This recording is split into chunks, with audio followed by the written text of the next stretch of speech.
Hello, magandang sa inyo lahat. Ako si Purple. Mayroon naman tayong special na bisita. At tayo magtatanong sa kanya kung paano siya nakapunta ng Hungary. Nandito si... Boss, anong pangalan mo? James. Ito si Boss James. So, magtatanong tayo sa kanya ng mga... Paano siya nakapunta ng Hungary. So, bago tayo mag-umpisa, follow nyo na ako sa TikTok, dito sa Facebook page. Follow nyo yung Boss Purple o tsaka sa YouTube channel ko, Boss Purple. Alright. So, ito na nga, Boss, ex-abroad ka pala, Saan yung unang mong napunta abroad? Sa Africa. Africa?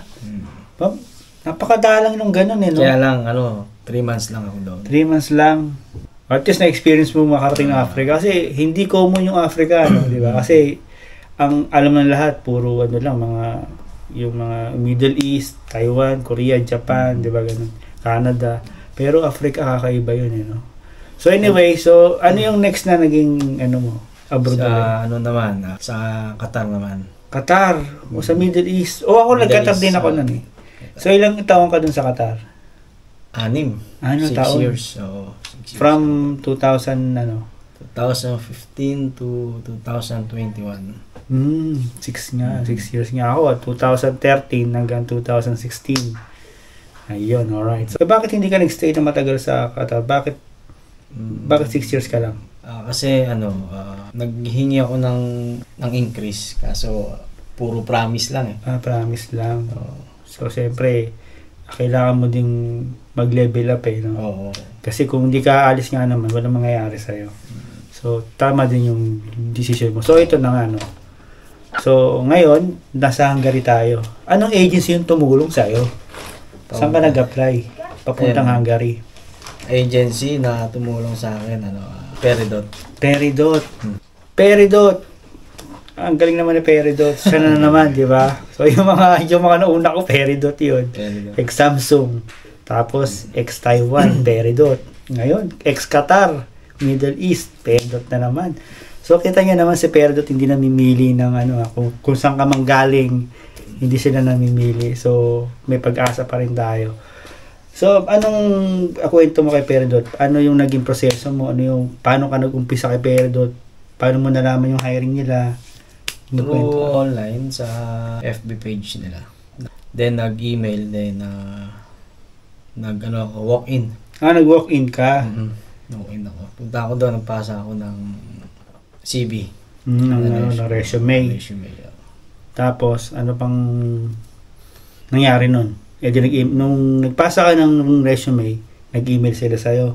Nag-email. So, kasi sila noon that time, hiring sila ng production operator. Production operator. So, pagka-email sa'yo, ano yung instruction sa'yo nung email? Initial... interview na. Initial. So, pagtapos ng initial interview, exam. Exam? May exam pala, May exam. Actual exam, tsaka written exam. Mahirap ba? Hindi naman. Hindi naman. Madali lang. Pasa naman natin Sino yung taong nag-assist sa inyo sa Peridot? Sino yung anong pangalan niya? Kung naalala mo. Marami sila doon Marami sila nag-entertain doon Marami sila nag-entertain. Oo Hindi mo lang matandaan. Okay, sige. Ma'am Gigi ba yun? Ma'am Gigi. Sige ma'am, kung sino ka mang tumulong sa batch nila Boss James. Si Sir... Maraming salamat. Si Sir Mark. Yun, mega shoutout kay Sir Mark sa Peridot. Napakagaling yung mag-assist. Kasi, ilang kayo napaalis ni Sir Mark? I mean, ilan kayong na-assist ni Sir Mark pupunta dito? Madami. Kulang 300, no? Kita nyo naman yung tauhan ni Peridot. Unique, diba? So anyway, fast forward tayo ng konti. Ano yung experience mo dito sa Hungary? Pagdating mo sa airport, dito sa Hungary, ano yung naging expression mo? Dumating kami dito, March March nun. Malamig yun. Sobra, malamig yun. Tapos nung pagdating mo na dun sa mismong company natin, yung Denso, nahirapan ka ba? Nagbubuhat ka ba ng mabigat? Sinisigawan ka ba ng mga tao doon? Mababait sila, tsaka approachable. Mababait, approachable. Siya. Kasi hindi sila nag-i-English, di ba? Napakadalang na makakita ka na nag-i-English, napakadalang. Bihira, halos wala masyado.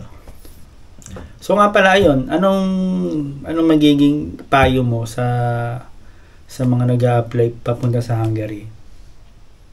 Yung advice lang ba? Tulad ng Peridot, isang legit na agency. Marami namang legit na agency sa atin eh. Tuloy lang, pasa ka lang ng resume. Kung ano yung hiring nila, if qualified ka at may experience ka, madali ka matatanggap. Experience talaga lang. Experience. Kailangan may experience ka talaga. Pasa mo lang yung initial interview. Hanggang sa makarating ka sa final. Hindi naman mahirap yung interview, ano? Hindi ka naman kakabahan. Hindi naman kasi ano lang naman tatanong, ano experience mo. Kasi confident ka na rin kasi kung ano yung experience mo before, yun din kasi yung sasabihin mo, alam mo yung mga sasabihin mo. Tapos tatanungin lang na, what is your weakness and strength? Yung ano lang. Basic lang naman eh. Tapos, ano yung culture dito, alamin mo lang. Family background, tatanungin nila. Yung anak mo. Family background. Ganon. Kung married ka. Ganon yung mga tanong.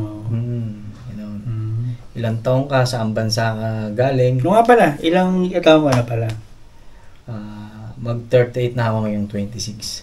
26 malapit na. Wednesday. Wednesday nga. So, yun na nga, no? Nung nag-start ka na sa Denso, kumusta naman yung trabaho mo ron? Ano yung first impression mo sa mga Hungarian, sa mga Pilipinong kasama mo rin doon?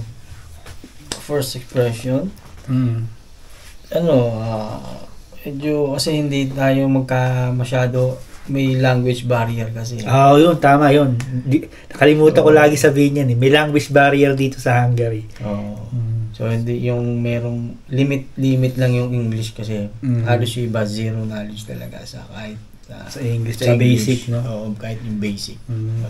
Kahit yung yes or no. Pero yung setup namin, siya.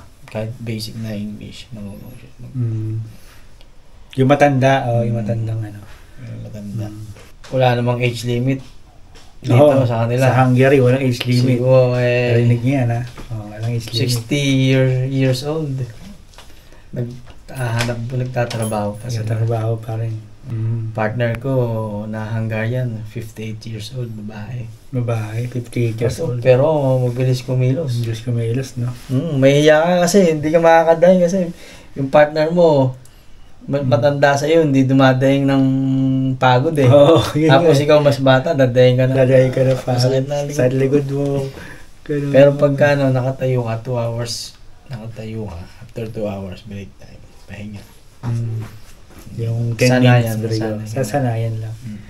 Ito naman yung gusto malaman ng kumusta naman yung sahod dito sa Hungary?